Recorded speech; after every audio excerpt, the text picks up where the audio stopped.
प्रश्न सटीक, सफा जवाब, एउटा सिधापनको खोज, सीधा कुरा।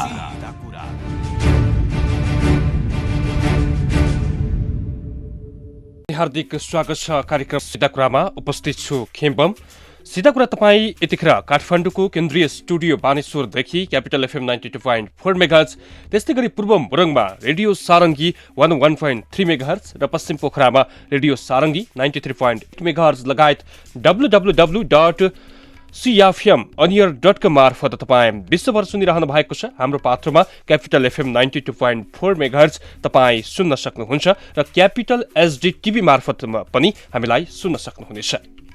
विशेष गरी कार्यक्रम सीधा कुरामा हामी समसामयिक राजनैतिक घटनाक्रम, आर्थिक सामाजिक क्षेत्रका विभिन्न विषयहरू र विभिन्न सवालहरूलाई उठाउने गर्छौँ।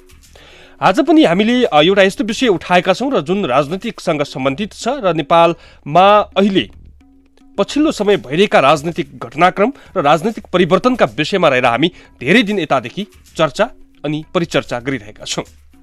आजको सन्दर्भमा राष्ट्रिय जनता पार्टी राजपा नेपाल र संघीय समाजवादी फोरम बीचको एकता प्रक्रियाको चर्चा चलिरहेको छ।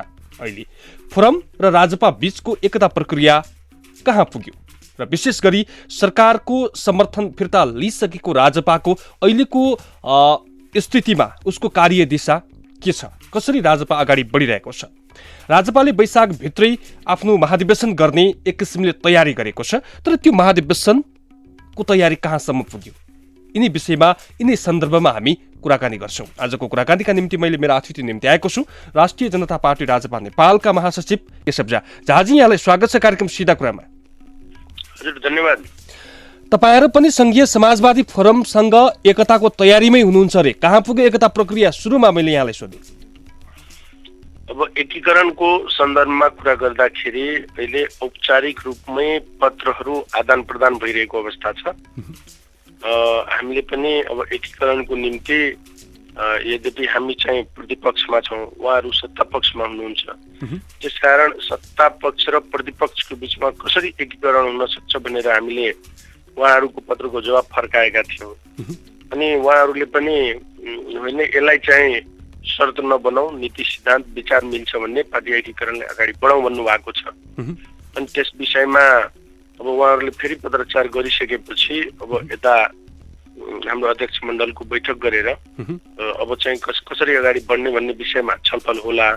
त प्रश्न कुरा के हो भन्ने, सैद्धान्तिक कुरा के हो भन्ने कि जबसम्म उहाँहरू सरकारबाट फर्किनुहुन्न तबसम्म चाहिँ एकीकरण हुने सम्भावना कम छ।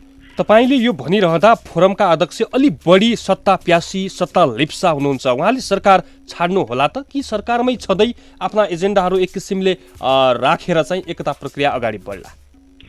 अब यस विषयमा के छ भन्ने हाम्रो स्पष्ट धारणा के हो भन्ने कि अहिलेको जो सरकार छ यो सरकार चाहिँ एकदमै निर्मम रूपमा प्रस्तुत भइरहेको देखिन्छ। हामीसँग एक वर्षसम्म समर्थन लिएर हामीसँग गरेको वाचा पुरा नगरेको कारणले गर्दाखेरि हामीले यो सरकारलाई दिएको समर्थन 20 दिन अगाडि फिर्ता गरिसकेका छौँ र अहिले हामीले हाम्रो सङ्घर्षको कार्यक्रमहरू सदनमा चलाइरहेका थियौँ। तर हिजोसम्म चाहिँ हामीले भनेको कुरा सदनमा पुरा भएन र हिजो चाहिँ सदनको अन्त्य भयो। त्यस कारणले अब थप छलफल र रणनीति बनाएर हामी अगाडि बढ्ने कुराहरू पनि छन् त्यस विषयमा। किनकि यो बिचमा 4 चोटि चाहिँ सदन बस्दाखेरि हामीले 4 दिन चाहिँ विरोध गर्यौँ, अवरोध गर्यौँ, हामीले हाम्रा कुरा राख्यौँ। तर प्रधानमन्त्रीज्यू हिजो चाहिँ मौखिक रूपमा जवाब दिने बाहेक चाहिँ अहिलेसम्म हामीले मागेको प्रतिवेदन सार्वजनिक हुन सकेको छैन। त्यस कारणले चाहिँ हामीले त्यो दबाब बनाउनलाई र सङ्घर्षको कार्यक्रमलाई थप चाहिँ प्रभावकारी बनाउनलाई अब छलफललाई अगाडि बढाउने भनेका छौँ। जस्तो एउटा विषयलाई आधार मानियो भने तपाईँका समकालीन रूपमा समसामयिक रूपमा एजेन्डाहरू पनि धेरै एकदम भिन्न एजेन्डाहरू पनि देखिँदैनन्। स्वतन्त्र मधेस मा चाहिँ जसरी राज्यबाट विभेद भएको छ त्यो विषयमा चाहिँ मधेस एक किसिमले चाहिँ माथि उकास्नुपर्छ। त्यसै गरी आन्दोलनका क्रममा चाहिँ घाइते भएका, आन्दोलनका क्रममा चाहिँ दोषी ठहरिएका ती व्यक्तिहरूलाई चाहिँ रिहाई गरिनुपर्छ, तिनीहरूलाई एउटा स्वतन्त्र देशको नागरिकको अनुभूति दिलाउनुपर्छ भन्ने किसिमका एजेन्डा, समान एजेन्डा हुँदै पनि जसरी फोरम सत्तासीन छ र फोरमले सत्ताबाट अहिले बाहिरिने त्यस्तो कुनै किसिमको पनि छाड देखाएको छैन। हिजोका दिनमा संविधान संशोधन गर्नुपर्छ भन्ने पक्षमा अभिएको फोरम अहिले चाहिँ सत्तामा गइसकेपछि चुप तै चुप मै चुपको अवस्थामा बसिरहेको अवस्थामा चाहिँ फोरम तत्कालै सत्ताबाट बाहिरिन्छ भन्ने चाहिँ के आधारहरू तपाईँ प्रस्तुत गर्न सक्नुहुन्छ एकताको विषयलाई लिने हो भने? महत्त्वपूर्ण कुरा के हो भने उहाँहरू जसरी सकारात्मक रूपमा अहिले एकीकरणको विषयमा कुराकानी गरिराख्नु भएको छ, पत्रचारहरू गर्नुभएको छ, त्यसले के देखाउँछ भने एकीकरण प्रति उहाँहरू सिरियस हुनुहुन्छ। त्यस कारणले भोलिको दिनमा अब हामीले भने जस्तै अब एकीकरण हुनलाई चाहिँ उहाँहरूले सरकार छोड्नुपर्छ यो हामीले कुरा गरिरहँदाखेरि उहाँहरू पनि यसमा सकारात्मक हुनुले भोलिको दिनमा उहाँहरू निस्किन सक्नुहुन्छ र उहाँहरूले यो सत्तामा जाने आउने कुरा यो थाहै होइन, यो रणनीतिक कुरा भएकोले तपाईँ बीच आदान प्रदान भएको पत्रमा चाहिँ फोरमले सरकार छोड्ने संकेत देखाएको हो। अब त्यो पत्रको विश्लेषण गर्दाखेरि उहाँहरू एकीकरण प्रति जसरी लचक भएर अगाडि बढ्नु भएको छ त्यसले के देखाउँछ भन्ने अब सत्ताप्रति उहाँहरूको भनाइ चाहिँ यो अस्थायी कुरा हो, यसलाई चाहिँ हामी विचार गर्न सक्छौँ भनेको हुनाले र हाम्रो शर्त पनि उहाँहरू सत्ता छोड्नुपर्ने भएको हुनाले उहाँहरू एकीकरणमा सिरियस भएको हुनाले छोड्न सक्नु होला जस्तो लाग्छ। अब एउटा विषय तपाईहरू पटक पटक जोडिनु भयो, फेरि फुट्नु भयो, अहिले आएर एकताको आवश्यकता चाहिँ किन महसुस भयो यो पिरियडमा? यो पिरियडको कुरै होइन, महत्त्वपूर्ण कुरा के हो भन्ने कि हामी चाहिँ एकचोटि मात्रै फुटेको हो। 64 सालको संविधान सभाको चुनावमा दलहरू बीच चाहिँ आपसी कुराकानी नमिल्दाखेरि सबैले सत्तालाई नै महत्त्वका साथ दिएर अगाडि बढेपछि दलहरू त्यतिखेर फुटेको हो। तर चाहिँ जुट्ने काम अहिले आएर गरेको होइन। 70 सालको चुनावपछि जब आम जनताले सबक सिकाए मधेसवादी दलहरूलाई, त्यसपछि चाहिँ लगत्तै पार्टीहरू एकीकरण गर्नुपर्छ भन्ने कुराहरू अगाडि बढ्यो र त्यतिखेरदेखि नै पहलहरू भएको हो र त्यतिखेरदेखि पहल सुरु भएपछि 70 सालकै त्यो चुनाव पछिको उसमा चाहिँ प्राय सबै दलहरू एकीकरण हुने क्रम चाहिँ अगाडि बढ्यो र हामी चाहिँ 6 वटा दल मिलेर राजपा बनायौँ र त्यतिखेर बनाइसकेपछि अझ त्यसपछि चाहिँ फोरम र राजपा गठबन्धन गरेर चुनावमा गइसकेपछि आम जनताले पनि दुईटै दललाई मिलेर अगाडि बढ्न म्यान्डेट दिए।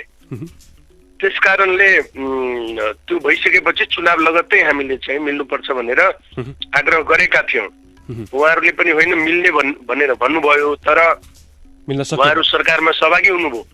सरकारमा सहभागी भएपछि अनि त्यो चाहिँ प्रक्रिया अगाडि बढेन। पछि चाहिँ अस्ति उहाँहरूको केन्द्रीय समिति बैठक गरेरै निर्णय गरेरै 3-4 महिना अगाडि होइन पार्टी एकीकरण प्रक्रियालाई अगाडि बढाउने भनेर भनिसकेपछि उहाँहरूले पत्रचार गर्नुभयो। अहिले चाहिँ हामी पत्रचारको जवाब फर्काएपछि फेरि उहाँहरूले पत्रचार गर्नु भएको छ। यो सबै घटनाक्रमहरू हेर्दाखेरि अहिले चाहिँ यो एकता प्रक्रिया तपाईँ राष्ट्रिय जनता पार्टी देखिन्छ। तपाईँ राष्ट्रिय जनता पार्टी राजपा नेपालको महासचिव पनि हो झाजी। विशेष गरी तपाईँको भूमिका पार्टीभित्र महत्त्वपूर्ण भूमिकामा पनि हुनुहुन्छ। एउटा कुरा तपाईँ प्रष्ट पारिदिनुहोस् कि सीके रावतको शान्तिपूर्ण अवतरण र त्यसले निर्वाचनमा पार्न सक्ने असरलाई मध्यनजर गरेर अहिले नै सतर्कता हुन खोज्या होइन नि तपाईँहरू? सीके रावतको क्रम त अहिले भर्खर चाहिँ 10 दिन भयो। यो एकीकरण प्रक्रिया 3-4 महिना अगाडिदेखि अगाडि बढिरहेको अवस्था छ, पहिलो कुरा। दोस्रो कुरा, सीके रावतले गर्दा सीके रावतको आन्दोलनले गर्दाखेरि सीके रावतको त्यो क्याम्पेनले गर्दाखेरि अभियानले गर्दाखेरि हामीहरूलाई साह्रै असहज भइरहेको छ। हामीले जे गर्दा पनि हामी माथि विखण्डनको आरोप लाग्ने गर्थ्यो त्यही सीके रावतको कारणले गर्दाखेरि। त्यसकारण सीके रावत मूलधारमा आइसकेपछि यदि कसैलाई सबभन्दा बढी फाइदा छ भने राजपा र फोरमलाई सबभन्दा बढी फाइदा छ त्यस कुराले। त्यसकारण त्यो कुराले हातिनु पर्ने होइन कि हामी एकदमै खुसी भएका छौँ र अब हामीलाई झन् बल मिल्छ।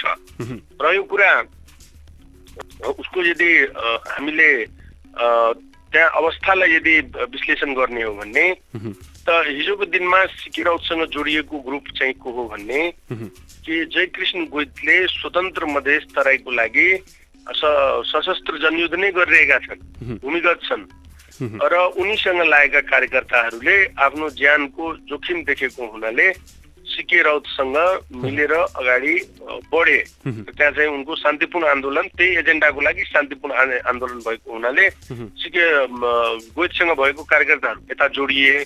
अब अहिले आएर के भयो भन्ने कि गोइतले त त्यो आन्दोलनै छाडे, अभियानै छाडे। त्यो आन्दोलन छाडेपछि उनीसँग भएका कार्यकर्ता फेरि फर्केर चाहिँ गोइततिरै जाने भए र यो सवाल मूलधारमा आएपछि उनको प्रभाव के पर्ला भन्ने मूलधारको सन्दर्भमा उनले हामी चाहिँ यो संहितालाई स्वीकार गर्दै हामीले चुनावमा भाग लिएपछि उनले अब यसरी चाहिँ संहिताले मधेसको समस्या समाधान हुँदैन, मूलधारको राजनीति गरेर मधेसको समस्या समाधान हुँदैन, यो राजभा फोरम भनेको चाहिँ समर्पणवादी विसर्जनवादी पार्टीहरू हुन्, त्यसकारण यसले भ्रमित मात्रै पार्ने काम गरेको छ, त्यसकारण यिनीहरूलाई मतदान गर्नु हुँदैन, कोठली बाहिर चाहिँ मतदान गर्नुस् भनेर यिनले चाहिँ त्यतिखेर अभियान चलाएका थिए। निर्वाचनको बेला त कम्तीमा पनि तपाईँले 10 देखि 15% मतमा त असर पर्यो नि, होइन? होइन, त्यति त के पर्ला, अब त्यति त परेन। सामान्य मत चाहिँ त्यो पर्सेन्टमा त नभनौँ, त्यो फ्र्याक्सनमा भनौँ, 0.00 कति पर्या होला, 2-4 हजार मत चाहिँ दायाँ बायाँ भएको होला यिनको चाहिँ प्रचार प्रसारले। त्यसकारण के कुरा हुन्छ भने अब यिनले त्यसरी हिजो चाहिँ आम जनतालाई भड्काएका थिए। अब आम जनताले आज यिनी चाहिँ मूलधारको राजनीति आइसकेपछि के विश्वास गर्यो भने मास त ठुलो देखिन्छ फेरि मधेसमा सिके राउतको पछाडि राजपा र फोरम नै वास्तवमा सही दिशामा रहेछ। आखिर सिके राउत पनि त त्यही लाइनमा आयो भनेपछि हिजो चाहिँ यसले हामीलाई कन्फ्युज पार्न खोजेको रहेछ, यो विचलित रहेछ भन्ने कुरा आम जनताले बुझा छन् र उनलाई प्रश्न पनि गरिरहेका छन् कि तिमी हिजो चाहिँ हामीलाई बगाउन खोज्ने। अनि तर सौभाग्यको कुरा के हो भने न हिजो उनीसँग कोही आम जनता लागेका थिए उनको गतिविधिमा, न आज उनीसँग कोही छन्, न भोलिको दिनमा उनलाई विश्वास गर्ने अवस्था छ। खालि उसको कारणले फाइदा के भयो भने हामीमाथि जो राज्यद्वारा शासक वर्गहरूद्वारा बेला बेला चाहिँ विखण्डनवादीको आरोप लाग्ने गर्दथ्यो। म यहाँलाई सफा भयो अहिले हो 72 सालमा चाहिँ संविधान जारी भइरहँदाखेरि स्वयं प्रधानमन्त्री केपी ओलीज्यू जो त्यतिखेर चाहिँ प्रधानमन्त्री हुनुहुन्थेन, एमालेको अध्यक्ष हुनुहुन्थ्यो, उहाँले के भन्नुभएको थियो भने यदि मधेसमा चाहिँ स्वायत्तताको कुरा गर्ने हो, सुशासनको कुरा गर्ने हो भने अहिले मधेसमा त सिके राउत जस्ता छन्, यिनीहरूले त विखण्डन गर्छन् भनेका थिए। त्यही सिके राउतले देखाइ त्यतिखेर हामीलाई चाहिँ अधिकार दिइएन र आज चाहिँ हामीलाई त्यही सिके राउत ल्याएर जो भए त्रास देखाउन खोजिँदैछ, उहाँ चाहिँ उल्टो बाटोमा लाग्नुभयो प्रधानमन्त्रीज्यू। उहाँको यो चाहिँ प्लानले योजनाले मूर्त रूप पाउँदैन।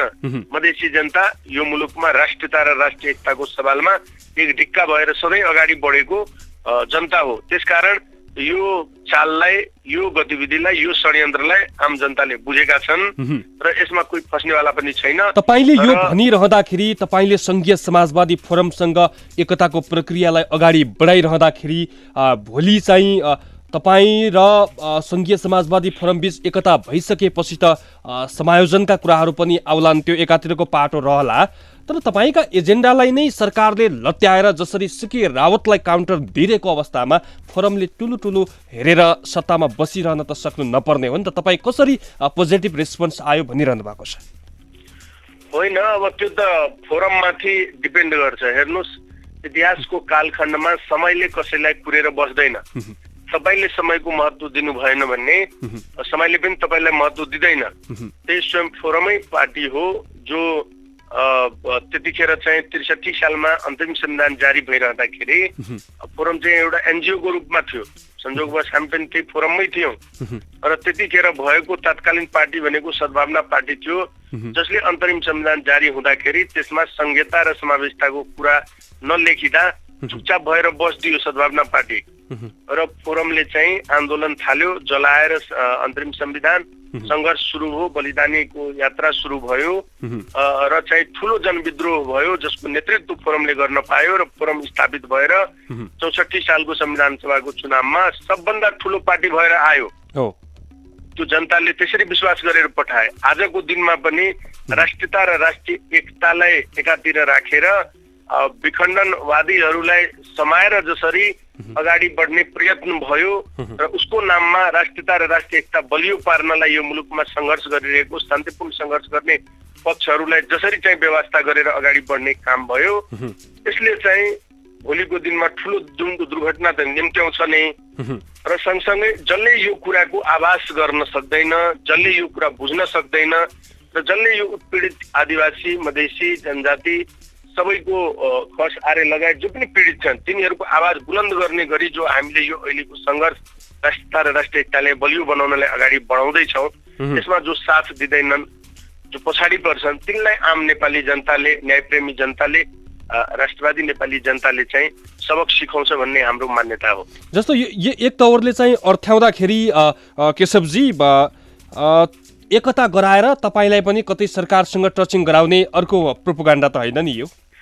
होइन, त्यो चाहिँ त्यस्तोमा हामी फस्ने कुरै हुँदैन। त्यसकारण हामीले त्यो गन्ध महसुस गरेर नै हामीले के भन्यौँ भने जबसम्म फोरम चाहिँ सरकारबाट बाहिरिँदैन, सत्ताबाट टाढा हुँदैन तबसम्म चाहिँ राजभा फोरमको एकीकरण सम्भव छैन भनेर हामीले त्यो षड्यन्त्र बुझिसकेका छौँ र हामीले त्यो कुरा राखिसकेका छौँ। त्यसकारण अब फोरमले बुझ्ने कुरा के हो भन्ने यदि फोरमको लागि एकीकरण महत्त्वपूर्ण विषय हो भने सत्ताप्रतिको जो लगाव छ त्यो उहाँहरूले छोड्नु पर्यो, सत्ताबाट बाहिरिनु पर्यो अनि मात्रै चाहिँ हामीसँगको एकीकरण बढ्न सक्छ भनेर। तपाईँ नजिकबाट चिन्नुहुन्छ उपेन्द्र यादवलाई, उहाँले चाहिँ सत्ता तत्कालै छोड्नु होला त? होइन, छोड्न सक्नुहुन्छ। उहाँहरू पनि यो एकीकरणको विषयलाई लिएर एकदमै सावधान हुनुहुन्छ, संवेदनशील हुनुहुन्छ र उहाँहरूले पत्र पठाउँदा पनि एकीकरण। हिजो मात्रै प्रधानमन्त्री केपी ओलीले सम्बोधन गर्नुभयो संघीय संसदको प्रतिनिधि सभा बैठकमा, हिउँदे अधिवेशनको अन्तिम दिन पनि थियो। प्रधानमन्त्री ओलीको हिजोको सम्बोधन यहाँलाई कस्तो लाग्यो भन्नुपर्दा? उहाँ त एकदमै हिजो म छक्क परे उहाँको सम्बोधन हेरेँ। उहाँले चाहिँ गीताको रामायणको कुराहरू सुनाउँदै उहाँले आफूलाई संस्कृतमा एउटा भनाइ छ एको हम द्वितीयो नास्ति, जसरी भगवान कृष्ण चाहिँ आफूलाई प्रस्तुत गर्नुभयो चक्रधारी जस्तै आफूलाई चक्र लिएर हिँडिरहेको जस्तो आफ्नो नेतृत्वको सरकारले आफूलाई उहाँले विश्लेषण गर्नुभयो। उहाँले त अब चान्चुने मान्छेको त कुरै छोडौँ, उहाँ त आफूलाई देवता भनेर, अझ देवतामा पनि सबैभन्दा ठुलो देवता भगवान कृष्ण नै आफू भएको जस्तो गरी जसरी उहाँले चाहिँ भगवान राम नै आफू नै भएको जस्तो जसरी उहाँले चाहिँ आफूलाई प्रस्तुत गर्नुभयो र उहाँले चाहिँ त्यो एको हम द्वितीयो नास्ति, म नै हो सत्य, म नै हो शक्ति, म नै जे गर्छु त्यो गर्छु भन्ने गरी जसरी उहाँ हिजो प्रस्तुत हुनुभयो, यो त योभन्दा ठुलो दम्भ, योभन्दा ठुलो अहङ्कार त अरू केही हुनै सक्दैन।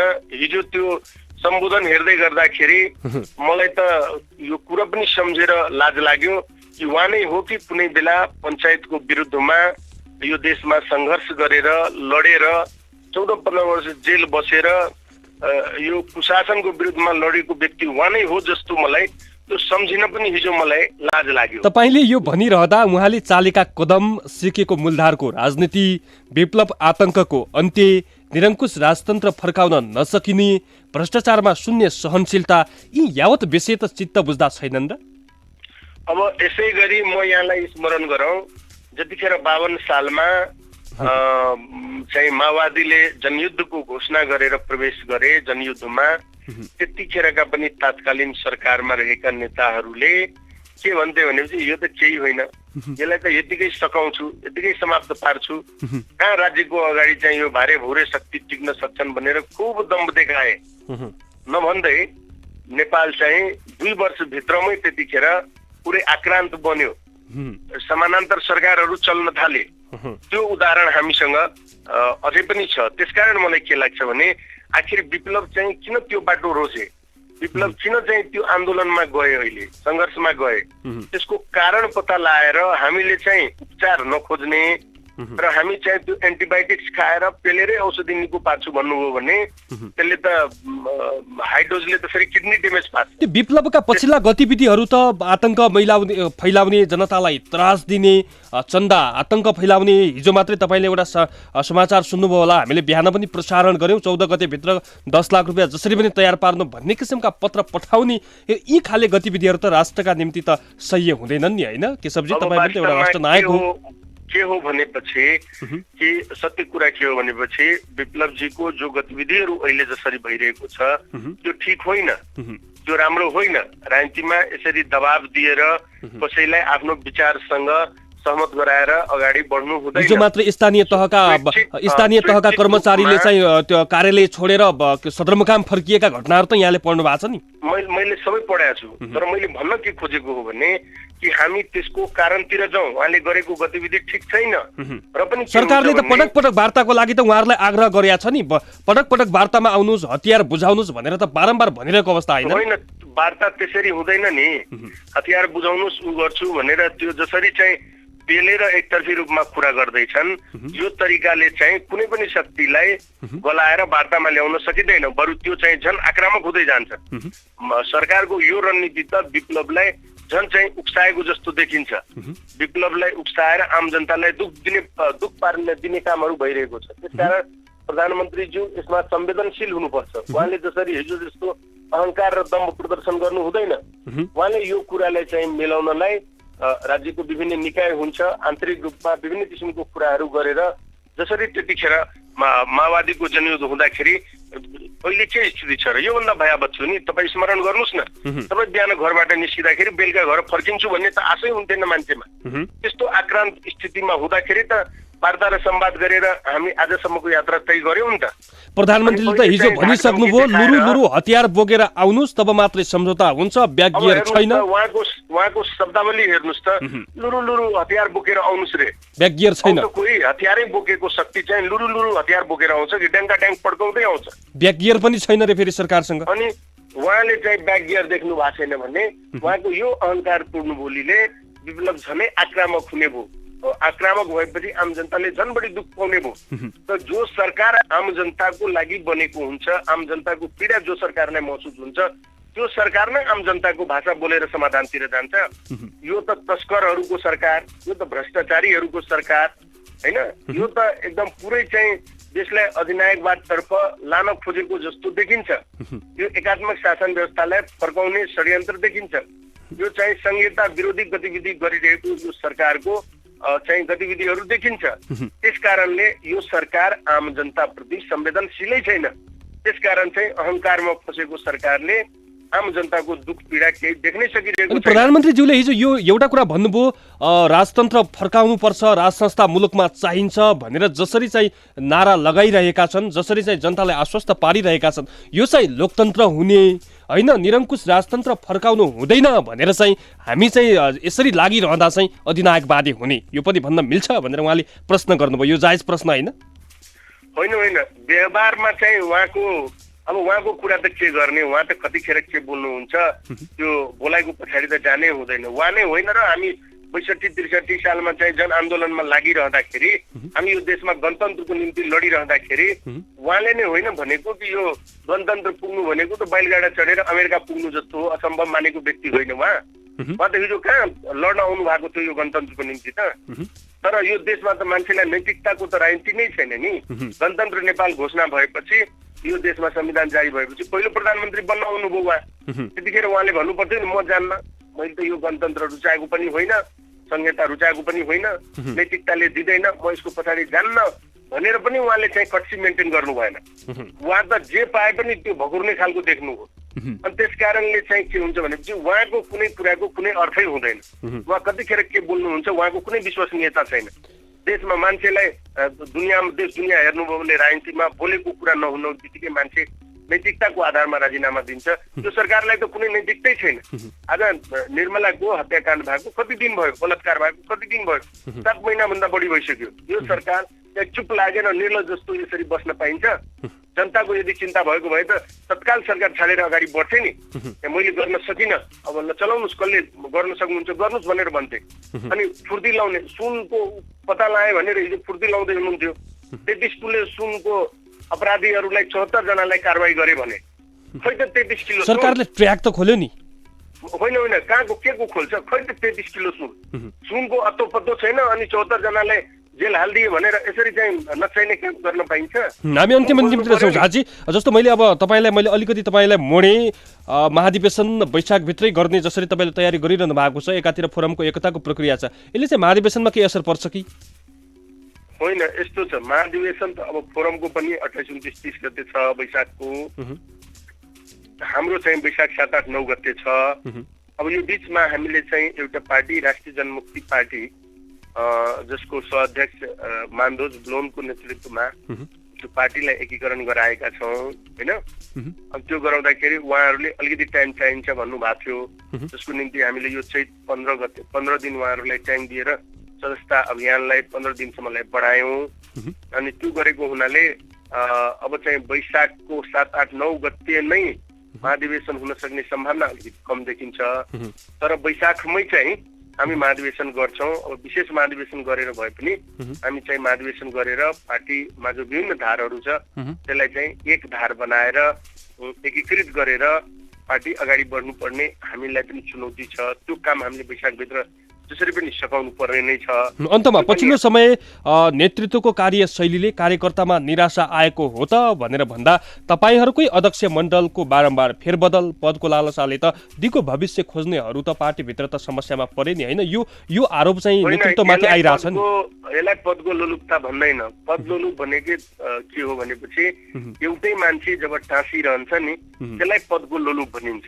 यो त के भन्छ भने नेपालकै मलाई लाग्छ साउथ एसियामै उत्कृष्ट उदाहरण थियो यो अध्यक्ष मण्डलको प्रणाली, सामूहिक नेतृत्व प्रणालीको योभन्दा राम्रो उदाहरण अरू केही हुनै सक्दैन। तर हाम्रो समाज त्यो यो सोचलाई यो अभ्यासलाई स्वीकार गर्न सक्ने स्थितिमा अहिले पुगिसकेको छैन। नपुगेकै हुनाले मान्छेको सोच र विचार अनुसार हामी चाहिँ अलिकति फरक देखिएको हो। तर वास्तविक कुरा के हो भने यो चाहिँ सामूहिक नेतृत्व प्रणालीको उत्कर्ष उदाहरण हो, सबैभन्दा उत्कृष्ट उदाहरण हो। त्यसकारण हामी अब निर्णय पनि गरेका छौँ, ल ठिकै छ हामी समयभन्दा अलिकति फास्ट भयौँ, समय सँगसँगै हिँडौँ। त्यसकारणले हाम्रो राजनीतिक समितिले निर्णय गरिसकेको कुरा के हो भने कि अब महाधिवेशनपछि हामी चाहिँ एकल अध्यक्ष प्रणालीमा नै अगाडि बढ्छौँ। त्यसको निम्ति चाहिँ पार्टीभित्र चाहिँ हामीले विधानमा पनि संशोधनहरू गरिसकेका छौँ। र रह्यो सवाल अब चाहिँ यसले गर्दा त्यो नेतृत्वमा जो कार्यकर्तामा कुनै त्यस्तो विचलन आएको हो कि नेतृत्वप्रति चाहिँ अरुष्ट भएका हुन् कि कार्यकर्ता? यस कार्यले नेतृत्व परिवर्तनको कार्यले कुनै किसिमको विचलन आएको छैन। सबैमा खालि सन्देह मात्रै के हो भने नेताले यो महाधिवेशन नगर्ने हुन् कि भन्ने चिन्ता र चासो बढी छ। पार्टीलाई माया गर्ने चिन्ता गर्ने व्यक्तिहरू नेता कार्यकर्ताहरूको चिन्ता भनेको पार्टी कतै महाधिवेशन त नगर्ने हो भन्ने मात्रै चिन्ता हो। तर त्यसमा म आश्वस्त के पार्न चाहन्छु भने हाम्रो महाधिवेशन वैशाखभित्रै हुन्छ, कुनै दिगमत छैन। हामीले बिचमा एउटा पार्टी एकीकरण गरेको कारणले मात्रै अलिकति तलमाथि होला, तर त्यो तलमाथि गरेर पनि वैशाखभित्रै महाधिवेशन गर्ने हो। विशेष महाधिवेशन गरेर भए पनि हामी पार्टीलाई एक ढिक्का बनाएर एकता महाधिवेशन गरेर अगाडि बढ्छौँ। यसमा हामी प्रतिबद्ध छौँ। त्यसमा कुनै दायाँ बायाँ हुँदैन। त्यसकारण कसैलाई कुनै प्रकारको चिन्ता नलिन आग्रह गर्दछु। कार्यक्रम सिधा कुरामा समय दिनुभयो। सबै संवादका लागि यहाँलाई धेरै धेरै धन्यवाद केशवजी। हस्, यहाँलाई पनि धेरै धेरै धन्यवाद। उहाँ हुनुहुन्थ्यो राष्ट्रिय जनता पार्टी राजपा नेपालका महासचिव केशव झा। हामीले समसामयिक राजपाको पछिल्लो परिस्थिति र राजपा र फोरम बीचको एकता प्रक्रियाको सहमतीय बिन्दु के त, कहाँसम्म पुग्यो एकता प्रक्रिया भन्ने विषयमा बहस विश्लेषण गर्यौं। आजको सिधा कुराबाट खेम्बमलाई बिदा दिनुहोस्। नमस्कार।